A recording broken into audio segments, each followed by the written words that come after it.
거실 조명 아래에서 반사된 작은 포장지 하나. 처음엔 화장품 샘플인 줄 알았다.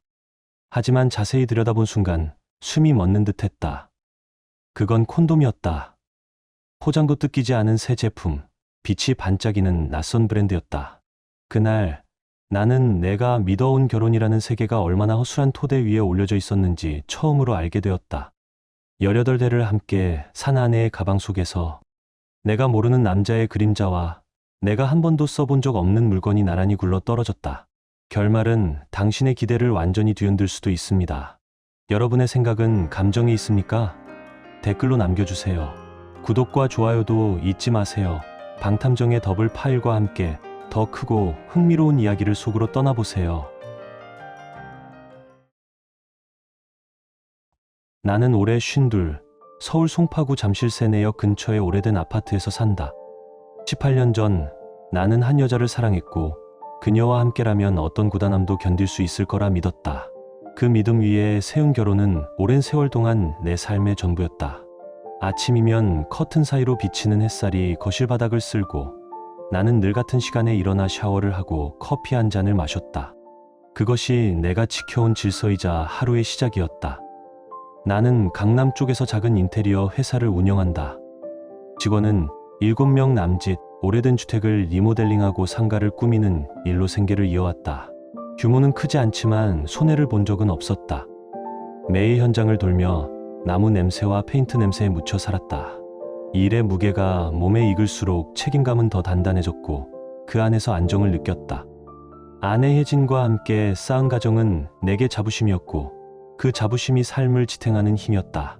혜진은 올해 49, 역삼동에 있는 화장품 회사의 경리팀장으로 일한다. 매일 아침 7시 50분이면 현관문이 닫히고 그녀는 지하철 분당선을 타고 강남으로 출근한다. 일에 성실하고 사람들과의 관계도 원만한 편이었다. 월급도 나쁘지 않아 우리 부부는 부족하지 않은 생활을 했다. 퇴근 후 함께 식탁에 앉아 밥을 먹고 TV를 보며 각자의 휴대폰을 만지작거리다 잠드는 평범한 하루. 나는 그 평범함이야말로 가장 큰 행복이라 믿었다. 오랜 세월이 흐르면 사랑은 이렇게 잔잔해지는 법이라고, 그것이 함께 산다는 것의 의미라고 생각했다. 하지만 그 평온이 무너지는 데는 오랜 시간이 걸리지 않았다. 처음엔 아주 작은 변화였다. 혜진의 화장이 조금 진해졌다. 립스틱 색이 바뀌고 향수 냄새가 달라졌다. 출근길 옷차림은 한결 화려해졌고 머리 모양도 자주 바꿨다. 기분 전환이야. 그녀는 짧게 웃으며 대답했다. 나는 그 말 그대로 믿었다. 결혼 18년 차 부부에게 서로의 변화를 꼼꼼히 묻는 일은 어쩐지 어색했으니까. 그런데 그 변화는 며칠로 끝나지 않았다. 한 달, 2달, 계절이 바뀌어도 그녀의 표정은 늘 바빴고 휴대폰은 손에서 떨어지지 않았다. 저녁 식탁에 앉아도 눈길은 자꾸 화면 쪽으로 향했다. 나는 몇 번인가 묻고 싶었다. 요즘 무슨 일 있어? 하지만 그 말이 입 밖으로 나오기 전 이상하게도 내 안에서 무언가가 주저앉았다. 오랜 세월 함께한 신뢰라는 게 그렇게 조용히 나를 막아섰다. 설마 그럴 리가 있겠어. 그 한마디가 의심의 문을 닫아버렸다. 돌이켜보면 그때가 시작이었다. 아무 일도 없던 듯 흘러가던 일상 속에서 아주 작은 균열이 생겼고 그 균열은 생각보다 빨리 자라났다. 나는 여전히 매일같이 일터로 향했고 그녀는 여전히 출근길에 올랐다. 하지만 어느 순간부터 우리 사이엔 묘한 공기가 생겼다. 같은 공간에 있어도 서로의 온도가 닿지 않는 그런 냉기가. 그것이 무엇을 예고하는지도 모른 채 나는 그저 오늘도 평범하길 바랐을 뿐이다. 그 평범함이 영원할 거라 믿었기에 진짜 폭풍이 이미 눈앞까지 와 있다는 사실을 보지 못했다. 나는 그때도 기분 전환이라는 그녀의 말을 그대로 믿었다. 새로운 화장품을 써보고 싶을 수도 있고 오랫동안 같은 스타일로 지내다 보면 한 번쯤 바꾸고 싶을 수도 있다고 생각했다. 그 정도 변화는 나도 이해할 수 있다고 스스로를 설득했다. 하지만 진짜 문제는 생활 패턴이 달라지기 시작한 뒤부터였다. 예전의 혜진은 웬만하면 정시에 퇴근했다. 늦어도 저녁 7시 전에는 현관문을 열고 들어왔고 우리는 함께 밥상을 차리고 TV를 보며 하루를 정리했다. 그 평범한 순서가 우리 부부의 리듬이었다. 어느 날부터 야근이 잦아졌다. 처음에는 일주일에 한두 번 정도였다. 마감이 겹쳤다거나 결산 준비 때문에 늦는다는 말에 나는 고개를 끄덕이며 이해하려 했다.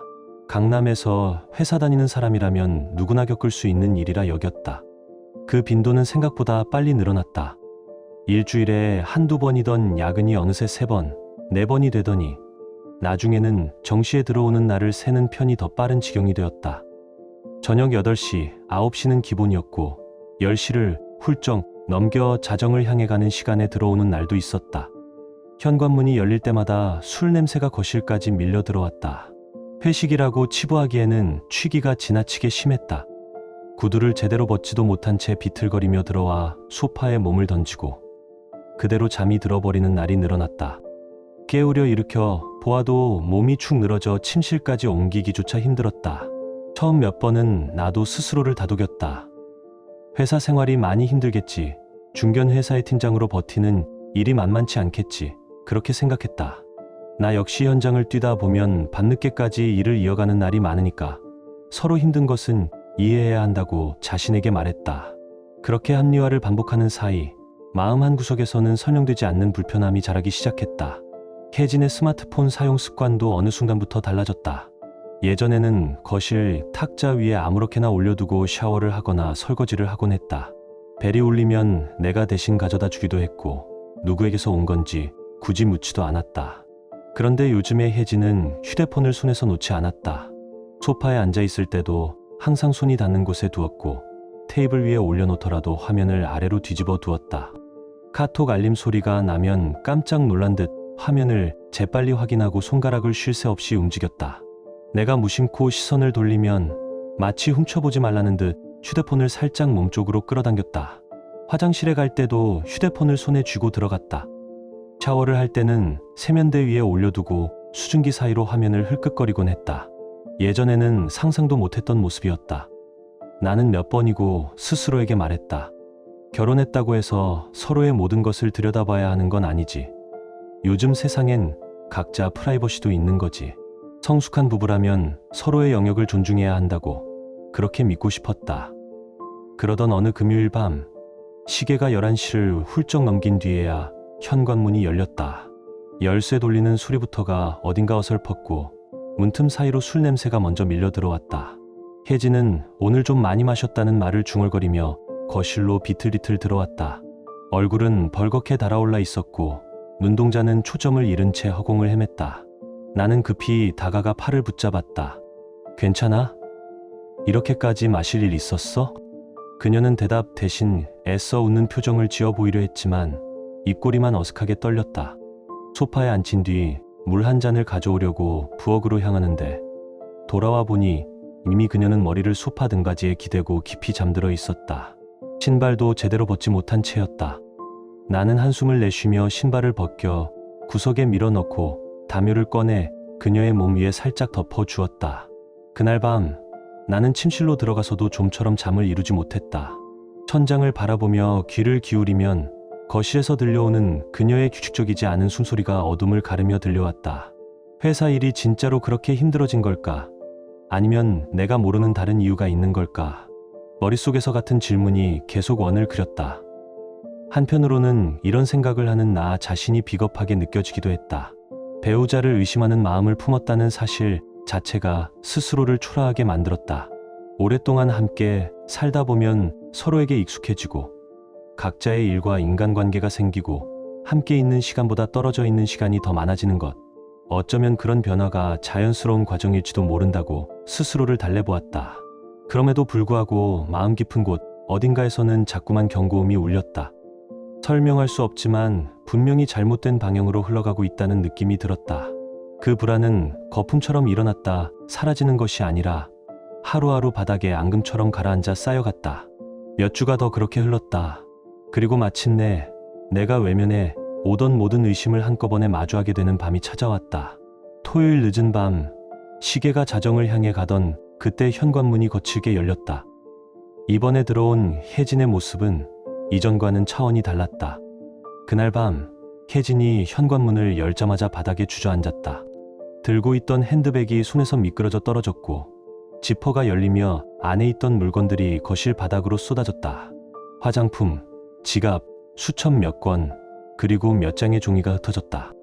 나는 혜진을 소파에 눕히고 바닥에 널린 물건들을 하나씩 주워 담기 시작했다. 그때 내 눈에 이상한 것이 들어왔다. 거실 조명 아래에서 반사된 작은 포장지 하나.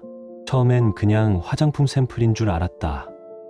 하지만 자세히 들여다본 순간 숨이 멎는 듯 했다. 그건 콘돔이었다. 포장도 뜯기지 않은 새 제품, 빛이 반짝이는 낯선 브랜드였다. 순간 머릿속이 하얘졌다. 우린 피임이 필요 없는 부부였다. 그녀가 복용하는 약으로 충분했으니까.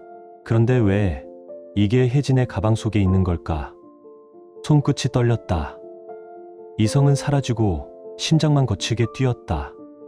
그때 종이 몇 장이 눈에 들어왔다. 사진이었다. 나는 천천히 그 사진들을 집어들었다. 첫 번째 사진, 강남역 근처의 카페. 혜진은 모르는 남자와 마주 앉아 웃고 있었다. 그 미소는 내가 오래전 신혼초에 봤던 그 표정과 닮아 있었다. 두 번째 사진, 두 사람이 나란히 걸어가는 뒷모습. 남자의 팔이 그녀의 어깨에 걸쳐 있었다. 세 번째 사진, 그리고 마지막. 두 사람이 서로를 꼭 안고 있었다. 눈앞이 아득했다. 그 사진 속의 여자는 분명 내 아내였다. 며칠 전 내가 사준 목걸이, 그녀가 고른 코트, 손끝의 매니큐어 색까지. 모두가 현실이었다. 나는 사진을 내려다보며 몸을 떨었다. 숨을 들이쉬어도 공기가 가슴에 닿지 않았다. 거실의 모든 소리가 멀어지고 단 하나의 생각만이 머릿속을 채웠다. 이건 꿈이 아니야. 다리에 힘이 풀려 그대로 바닥에 주저앉았다. 몇 분이 지났는지도 몰랐다. 모든 퍼즐이 맞춰졌다. 진해진 화장, 낯선 향수, 과감한 옷차림, 잦은 야근, 반복되는 회식, 술에 취해 돌아와 잠들던 밤들, 그리고 언제나 손에 쥐고 있던 휴대폰까지. 그 모든 단서가 이 사진들과 함께 하나의 문장으로 완성되었다. 혜진은 나를 속였다. 나는 소파에 누워 잠든 그녀를 바라보았다. 편안히 눈을 감고 있는 얼굴이 낯설었다. 그토록 사랑했던 사람인데 지금은 다른 사람처럼 느껴졌다. 이토록 가까운 곳에 있었는데 언제부터 이렇게 멀어진 걸까? 사진 속의 남자는 누구일까? 회사 동료일까? 아니면 우연히 만난 누군가일까? 나는 사진의 배경을 다시 살폈다. 첫 번째 사진, 카페 창문 너머로 보이는 간판이 눈에 들어왔다. 강남역 근처, 그녀의 회사에서 걸어서 10분 거리. 그제야 깨달았다. 이건 단순한 추측이 아니다. 그 남자는 분명 회사와 관련된 사람일 것이다. 나는 손에 쥔 사진들을 천천히 다시 가방 속에 넣었다. 손끝이 식은 금속처럼 차가웠다. 그날 밤 나는 한마디도 하지 않았다. 아무 일도 없던 척 그저 담요를 그녀의 어깨 위로 덮어주었다. 그러나 그 순간부터 모든 것이 달라졌다. 그 밤이 내 결혼의 끝이었다. 민수는 콘돔과 사진들을 다시 가방 안 깊숙이 넣었다. 손끝에 남은 감촉이 낯설고 불쾌했다. 그는 나머지 흩어진 물건들을 정리하면서도 심장이 진정되지 않았다. 방금 본 것들이 실제라는 사실을 인정하기까지 몇 번이나 숨을 삼켜야 했다. 몸은 거실에 있었지만 마음은 완전히 무너져 있었다. 지금 당장 따져야 하나? 아니면? 그 생각이 머릿속에서 계속 부딪혔다. 술에 취해 잠든 혜진을 깨워서 모든 걸 물어야 하는지, 아니면 더 확실한 증거를 찾아야 하는지, 둘 중 어느 쪽이 옳은지도 판단할 수 없었다. 그날 밤 나는 단 한숨도 잘 수 없었다. 침실 천장을 바라보며 수십 가지 생각이 교차했다. 결혼이라는 이름 아래 쌓아 올린 신뢰가 한순간에 무너질 수도 있다는 게 이렇게 잔인한 일인지 몰랐다. 믿고 싶지 않았지만 눈앞에 증거가 있었다. 그것도 부정할 수 없는 형태로. 일요일 아침, 혜진은 숙취에 찌든 얼굴로 늦게 일어났다. 늘 9시면 일어나 커피를 내리던 사람이 그날은 11시가 넘어서야 비틀거리며 화장실로 향했다. 나는 거실에 앉아 사진 속 장면들을 떠올리고 있었다. 혜진이 화장실에서 나와 물을 마시며 이마를 짚는 모습이 어쩐지 낯설었다. 머리가 좀 아프네. 그녀는 그렇게 중얼거리며 부엌으로 향했다. 나는 평소처럼 괜찮아? 하고 물었지만 내 목소리는 내 귀에도 낯설었다. 그녀는 어젯밤 일을 전혀 기억하지 못했다. 가방에서 물건들이 쏟아진 것도, 내가 정리해 준 것도 몰랐다. 토스트를 구워 아침을 먹고 소파에 앉아 예능 프로그램을 틀었다. 그 자연스러운 행동들이 오히려 나를 혼란스럽게 했다. 내가 본 게 진짜였을까? 혹시 꿈이었을까 하는 생각마저 들었다. 그러나 사진 속의 그녀는 분명 현실이었다. 오후가 되자 평소처럼 마트에 장을 보러 갔다. 혜진은 주말마다 그랬듯이 장바구니를 끌고 물건을 고르며 대화를 걸었다. 하지만 나는 대답을 자꾸 놓쳤다. 계산대 앞에서도 물건을 빠뜨려 몇 번이나 다시 줄을 섰다. 왜 그래? 어디 아파? 그냥 피곤해서 그래. 나는 그렇게 둘러댔다. 그녀는 고개를 갸웃거리더니 별말 없이 웃었다. 저녁이 되어도 불안은 사라지지 않았다. 혜진은 평소처럼 밥을 차리고 우리는 말없이 식탁에 마주 앉았다. 그녀가 젓가락을 드는 소리가 유난히 크게 들렸다. 그 모든 장면이 연극처럼 느껴졌다. 사랑했던 사람의 일상이 하루아침에 가짜로 변해버린 듯했다. 밤 10시쯤 혜진이 먼저 침실로 들어가 잠이 들었다. 아마 전날의 과음 때문일 것이다. 나는 거실에서 텔레비전을 켜둔 채 멍하니 화면을 바라보고 있었다. 그때 띵 하는 알림음이 정적을 깨뜨렸다. 혜진의 스마트폰이었다. 침대 옆 테이블 위에 놓인 그 기계가 낯선 생물처럼 빛을 깜빡였다. 나는 자리에서 일어나지 못한 채 잠시 멈췄다. 평소 같았으면 무시했을 것이다. 하지만 어젯밤의 장면들이 머릿속을 떠나지 않았다. 가슴 속 어딘가에서 알 수 없는 불안과 호기심이 동시에 올라왔다. 이걸 열어보면 모든 게 끝날 수도 있다. 그걸 알면서도 손이 움직였다. 나는 천천히 침실 문을 열었다. 혜진은 깊은 잠에 빠져 있었다. 규칙적인 숨소리가 조용히 들려왔다. 발끝으로 바닥을 짚으며 침대 옆으로 다가갔다. 휴대폰 화면엔 메시지가 도착했다는 알림이 떠 있었다. 손끝이 떨렸다. 이런 일을 해본 적이 없었다. 하지만 진실을 모른 채 견디는 것도 더는 불가능했다. 나는 결혼기념일 숫자로 만든 잠금 패턴을 그렸다. 손끝에서 식은땀이 배어 나왔다. 마지막 선을 그었을 때 화면이 밝아졌다. 그 빛이 내 얼굴을 비췄다.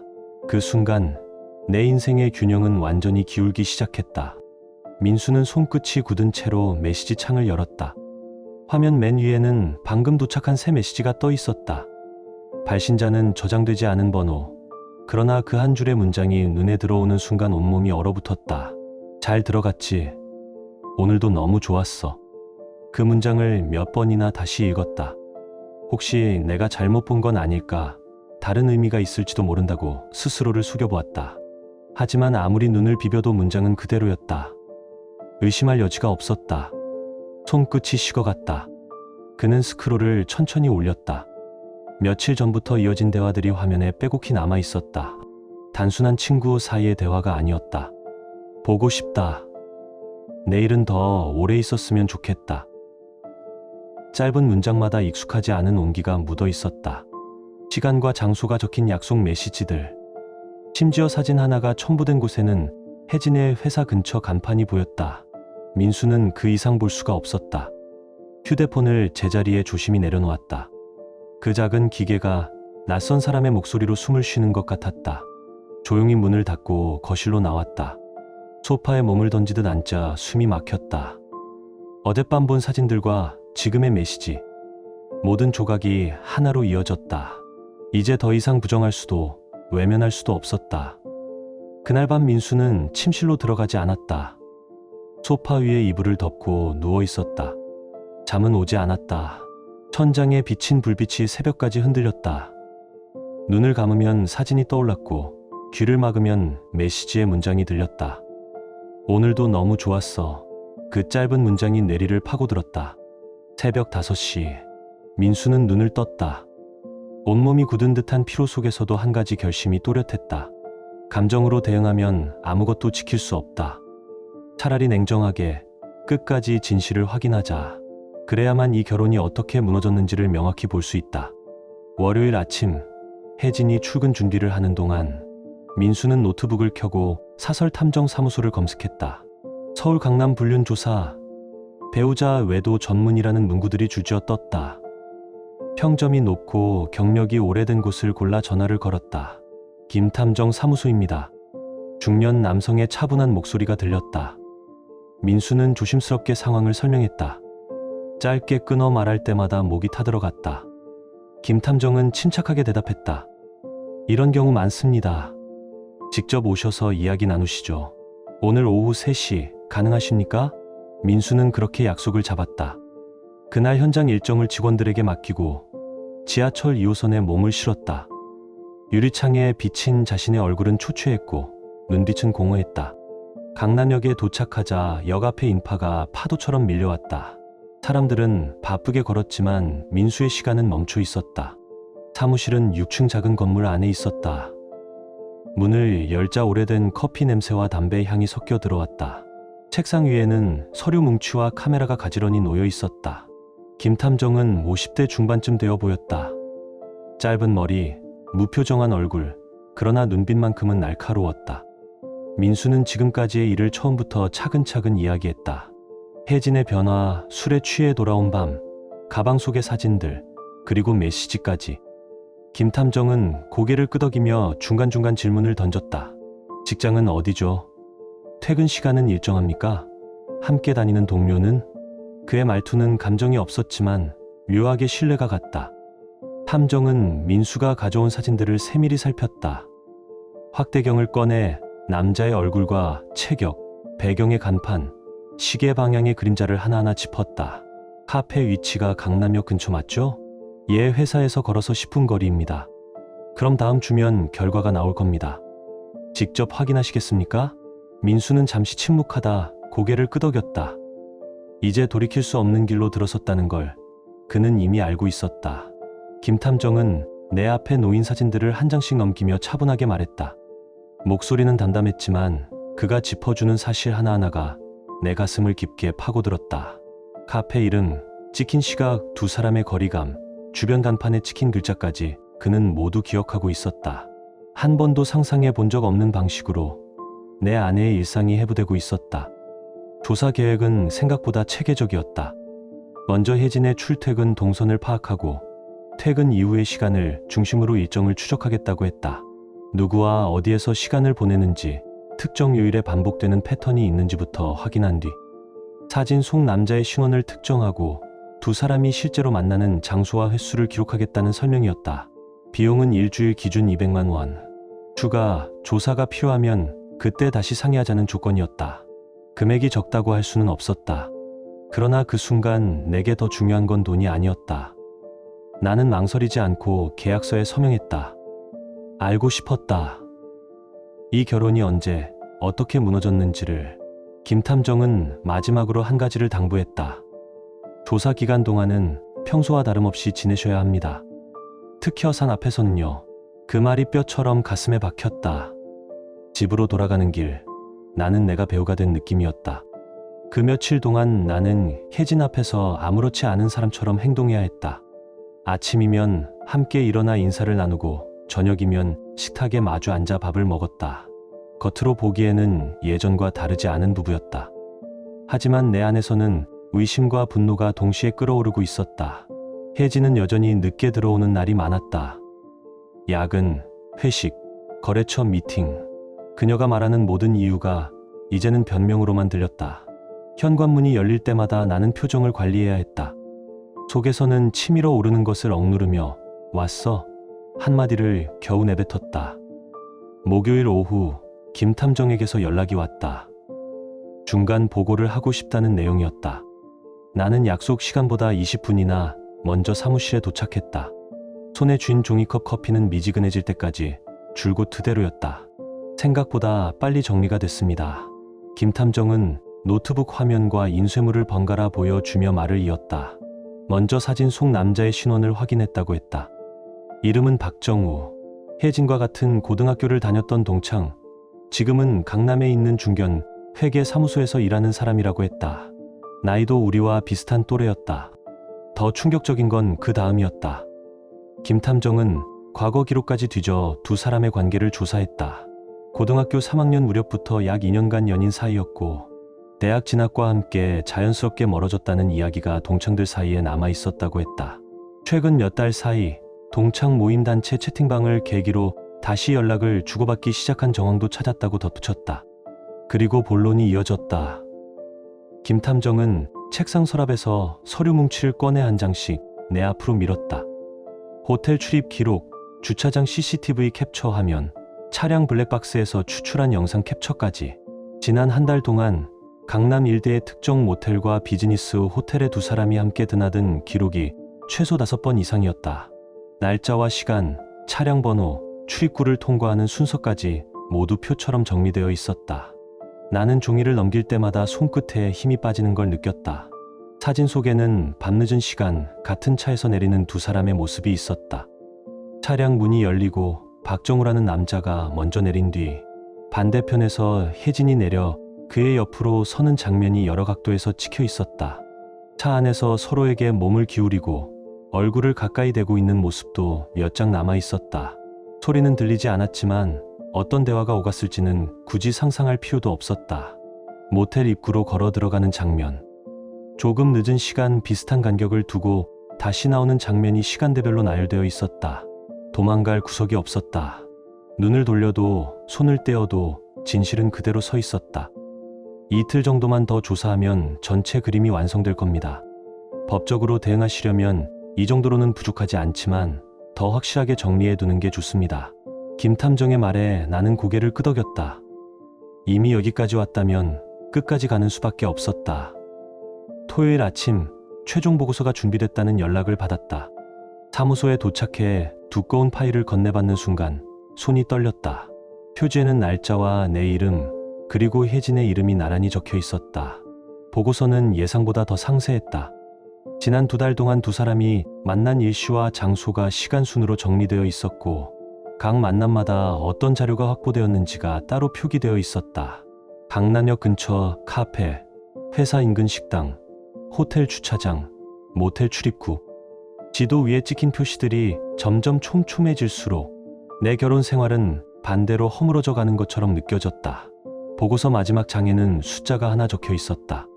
총 만남 횟수 11회. 처음 몇 번은 카페와 식당에서 시작해 어느 시점부터는 숙박시설을 이용하는 빈도가 눈에 띄게 늘어났다고 쓰여 있었다. 최근 몇 주는 거의 일주일에 한 번꼴이었다. 나는 파일을 덮었다. 이제 더는 상상으로 채울 여지도 변명으로 덮을 틈도 남아있지 않았다. 혜진은 오래전의 연인과 다시 손을 잡았고 그 손을 놓기 위해 내가 치러야 할 대가가 무엇인지 나는 이제 똑똑히 알고 있었다. 김 탐정은 마지막 장을 덮으며 내 눈을 똑바로 바라봤다. 이 정도면 법원에서 충분히 인정받습니다. 사진과 동영상, 모텔 출입 기록, 차량 번호, 카드 결제 내역까지 모두 확보된 상태였다. 누가 봐도 부정하기 어려운 수준이었다. 그의 말은 담담했지만 내 귀에는 판결문처럼 들렸다. 나는 보고서를 처음부터 끝까지 다시 훑어보았다. 한 줄 한 줄이 칼날 같았다. 분노와 배신감이 목까지 차올랐지만 여기서 감정적으로 움직이면 모든 게 어긋날 수 있다는 생각이 먼저 들었다. 이 싸움은 감정이 아니라 기록과 서류, 절차로 끝내야 했다. 그래야만 내가 잃은 것을 조금이라도 되찾을 수 있을 것 같았다. 김 탐정은 서류를 정리하더니 한 장의 명함을 내밀었다. 서초동에서만 가사 사건을 다뤄온 이혼 전문 변호사였다. 이 변호사, 이름 석자 대신 명함에 적힌 경력과 사건 수가 그의 실력을 말해주고 있었다. 이분께 상담 받아보세요. 이런 유형 사건을 오래 해오셨습니다. 사무실을 나와 건물 1층 로비에서 한참을 서 있었다. 명함 한 장이 손가락 사이에서 구겨졌다, 펴졌다를 반복했다. 나는 결국 전화를 걸었다. 간단히 상황을 설명하자 변호사는 차분한 목소리로 월요일 오후 상담 시간을 잡아주었다. 그날 밤 집에 돌아왔을 때 나는 혜진과 눈을 마주치는 것이 더 어려워져 있었다. 식탁 위에 노인 반찬, 돌아가는 밥솥, 설거지하는 그녀의 뒷모습. 모든 것이 어제와 다르지 않은데 나 혼자만 다른 세상에 들어온 사람 같았다. 보고서에 적힌 날짜와 시간이 머릿속에서 계속 떠올랐다. 그 시각, 나는 현장에서 땀을 흘리고 있었고 그녀는 다른 남자와 호텔 로비를 지나고 있었다. 분노가 치밀었지만 나는 표정을 감췄다. 이제 화를 내는 건 의미가 없었다. 증거는 이미 내 손에 있었고 다음 단계는 법의 영역이었다. 월요일 오후 나는 서초동의 이 변호사 사무실을 찾았다. 넓지 않은 회의실에서 마주 앉은 그는 오랜 시간을 법정에서 보낸 사람 특유의 안정된 눈빛을 가지고 있었다. 나는 사건의 처음부터 지금까지를 다시 이야기했다. 중간에 몇 번이나 말을 멈췄지만 그는 끼어들지 않고 끝까지 들어주었다. 탐정 보고서를 꼼꼼히 읽어 본 이 변호사는 잠시 생각에 잠기더니 고개를 끄덕였다. 이 정도 증거면 충분합니다. 배우자의 불륜 사실이 명백하고 반복적인 만남과 숙박 기록까지 확보되어 있으니 이혼 사유로서도 위자료 산정에서도 유리하다는 설명이었다. 그는 상간소송에 대해서도 차분히 설명했다. 배우자와 불륜을 저지른 제3자에게도 책임을 물을 수 있습니다. 정신적 피해에 대한 손해배상을 청구하실 수 있어요. 박정우라는 이름이 그 자리에서 하나의 피고로 굳어지는 순간이었다. 변호사는 소송 과정에서 예상되는 상황들을 하나씩 짚어주었다. 혜진과 박정우 측에서 사실 관계를 부정할 가능성은 크지 않지만 혹시라도 말을 바꾸면 추가 증거를 더 내면 된다고, 이미 갖고 있는 자료만으로도 충분히 설득력이 있다고 했다. 재산 분할과 위자료 문제도 결혼 생활의 기간과 내 경제적 기여 그리고 불륜 정도를 고려하면 전반적으로 나에게 유리하게 흘러갈 거라는 전망을 들었다. 그 설명을 들으면서 나는 마음을 굳혀갔다. 이제 더 이상 미룰 이유가 없었다. 혜진은 더 이상 내 편이 아니었고 나를 속인 두 사람에게는 그에 상응하는 대가가 필요했다. 이건 복수라기보다 최소한의 정리였다. 변호사는 서류 준비에 며칠 정도가 필요하다고 했다.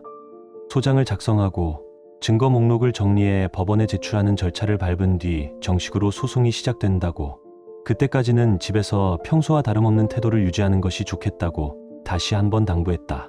괜한 언쟁이나 폭발은 오히려 내 입지를 좁힐 수 있었다. 사무실 문을 나서는데 이상하게 숨이 조금 가벼워진 느낌이 들었다. 며칠 동안 혼자 끌어안고 있던 돌덩이를 바닥에 내려놓은 것 같았다. 앞으로의 길이 결코 쉽지는 않을 것이란 걸 알면서도 적어도 이제는 방향이 생겼다. 전문가들이 법적인 절차를 밟을 것이고 나는 그 사이 내 삶을 어떻게 다시 세울지 생각하면 되는 것이었다. 그날 저녁 집에 돌아와 혜진을 바라보며 나는 속으로 말했다.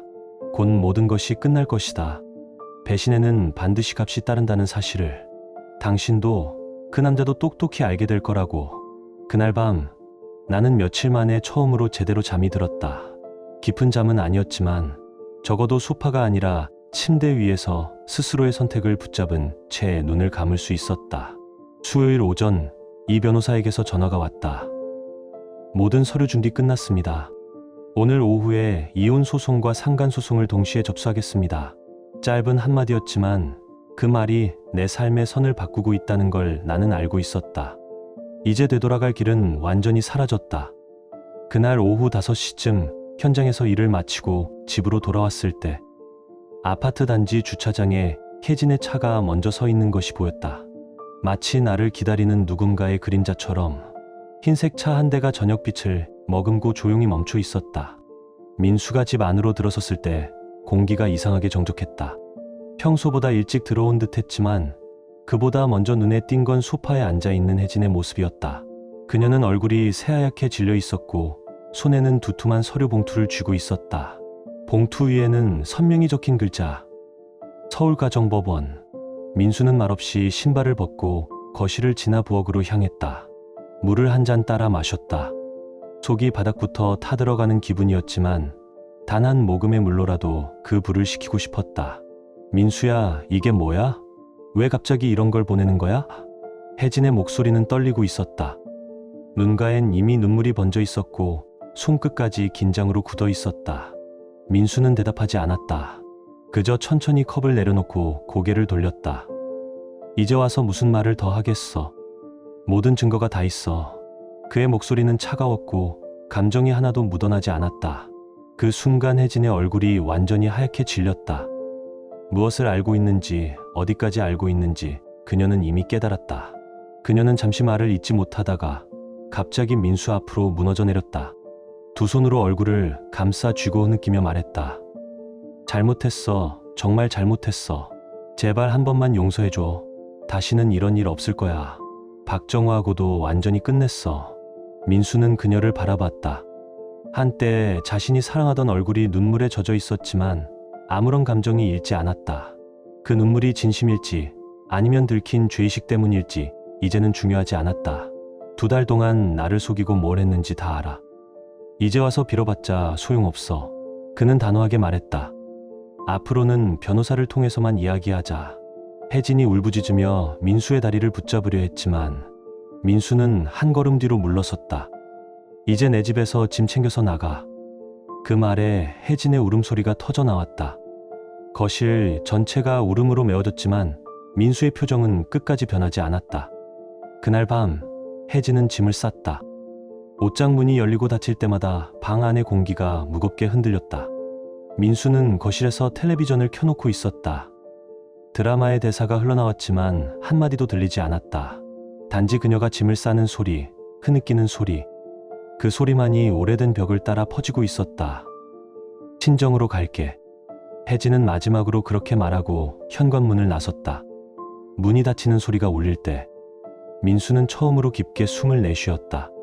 끝났다. 길고 끈적하던 그림자 하나가 그의 삶에서 떨어져 나가는 소리였다. 며칠 후 이 변호사에게서 연락이 왔다. 박정우 측에도 소송 통지서가 전달되었고 그의 회사 강남의 회계사무소에도 소문이 번지고 있다고 했다. 보수적인 조직에서 불륜 스캔들은 치명적이었다. 상사들의 시선이 차갑게 돌아섰고 업무 신뢰는 무너졌다. 결국 박정우는 징계위원회에 회부되어 강등과 부서 전환 처분을 받았다. 하지만 스스로 버티지 못하고 사표를 냈다고 했다. 10년 넘게 쌓은 커리어가 한순간에 무너진 셈이었다. 혜진의 상황도 다르지 않았다.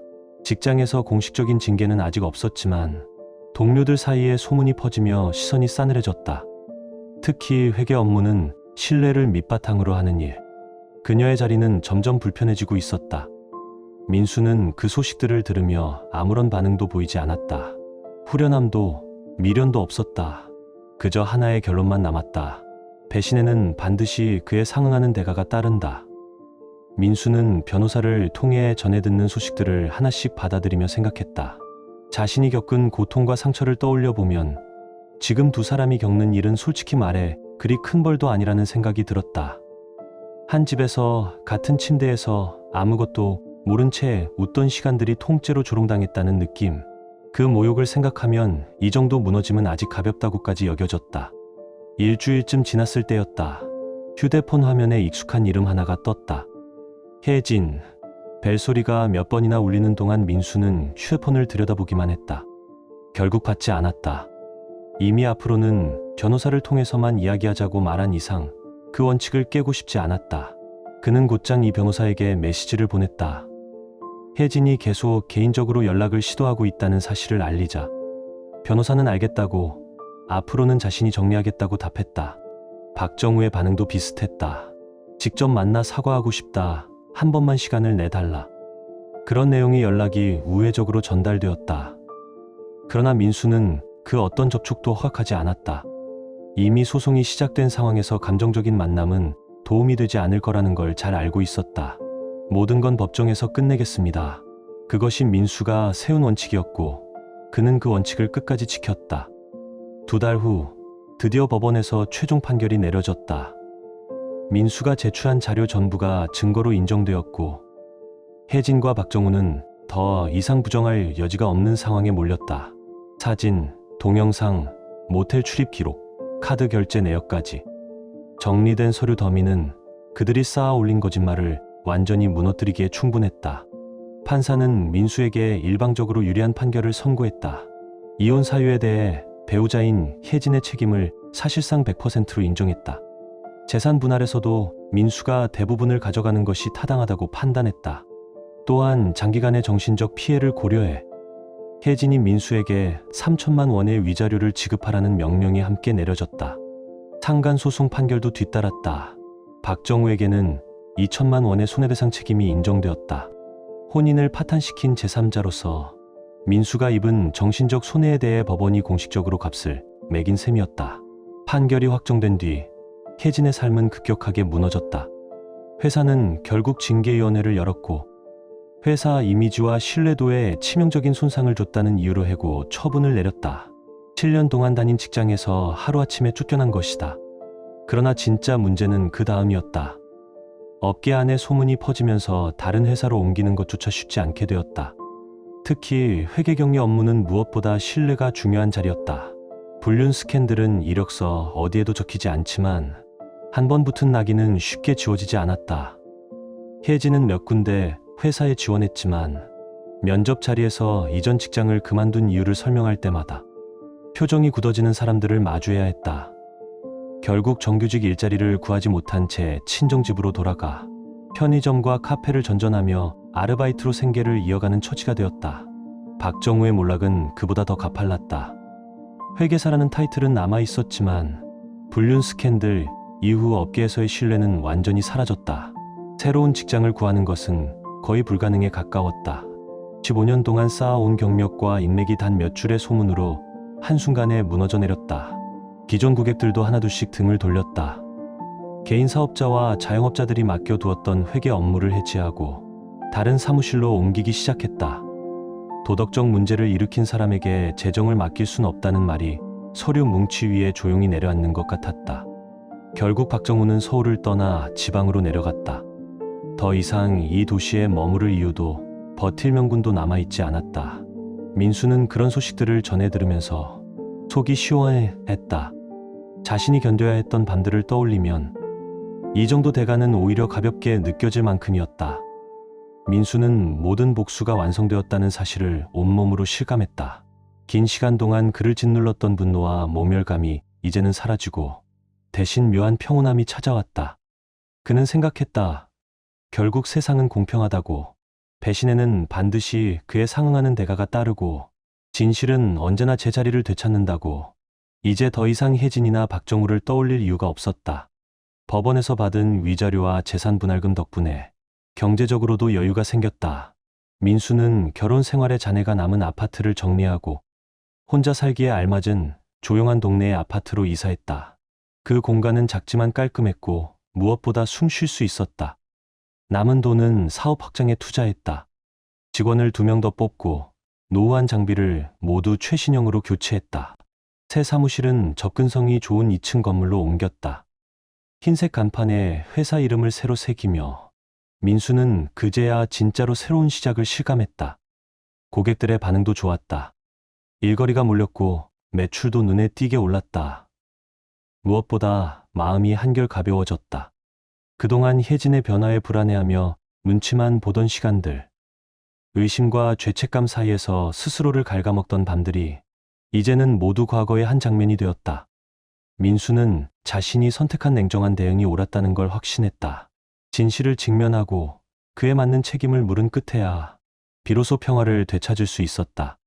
주말이면 예전엔 멀게만 느껴졌던 친구들과 다시 어울렸다. 술 대신 등산을, 불필요한 대화 대신 웃음을 나눴다. 새로운 취미로 골프를 배우며 몸을 움직이고 혼자 카페에서 커피를 마시며 조용히 책을 읽는 시간이 많아졌다. 이제 민수의 삶에는 거짓도 가식도 없었다. 필요한 관계만 남겼고 진심이 아닌 건 모두 흘려보냈다. 그는 이제 새로운 만남에도 마음을 열 수 있을 것 같았다. 하지만 조급하게 서두를 생각은 없었다. 충분한 시간을 가지고 진심으로 믿을 수 있는 사람을 만나고 싶었다. 이제는 사람을 보는 눈이 생겼고 사랑이란 감정이 얼마나 쉽게 무너질 수 있는지도 배웠으니까. 어느 화창한 일요일 오후, 민수는 혼자 한강공원을 걷고 있었다. 예전엔 혜진과 함께 걸었던 그 길이었다.